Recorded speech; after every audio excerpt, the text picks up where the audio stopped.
చాలా మంది యేసుప్రభుని నమ్ముకున్న తర్వాత కొన్ని ఆశలు ఉంటాయి, ఏదేదో చేయాలనే ఆశలు ఉంటాయి.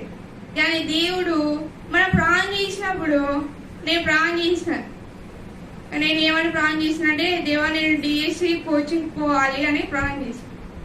దేవుడు ఏమన్నాడు? వద్దు అన్నాడు. వద్దు అంటే నేనేం చేసిన, చదువుకోవాలి, జాబ్ తెచ్చుకోవాలని ఆశతోని కోచింగ్ సెంటర్కి వెళ్ళి డబ్బులు కట్టేసిన 3 నెలలకి. 3 నెలలకి డబ్బులు కట్టిన తర్వాత దేవుడు వద్దన్నాడు కదా, ఇంకేం కావాలి దేవా అని ప్రాణం చేసుకొని 3 నెలలది ఫీజు కట్టేసి వచ్చిన. ఒక వారం పోయిన కోచింగ్ కి, కరోనా వచ్చింది, డబ్బులు పోయినాయి. ఏం చేయాలి ఇప్పుడు? 3 నెలలు ఇంకా సంవత్సరం వరకు కరోనానే ఉంది, ఇక్కడ కోచింగ్ తీసుకున్నావి. కాబట్టి దేవుడు చెప్పినప్పుడు వద్దన్నప్పుడు ఊరుకున్నాను నేను, అంతే. అది నేర్చుకోవాలి మనము. మన ఆశ గాని, మన కోరికలు గాని, మనకు వచ్చి ప్రతిదీ గాని దేవుడు వద్దంటున్నాడా?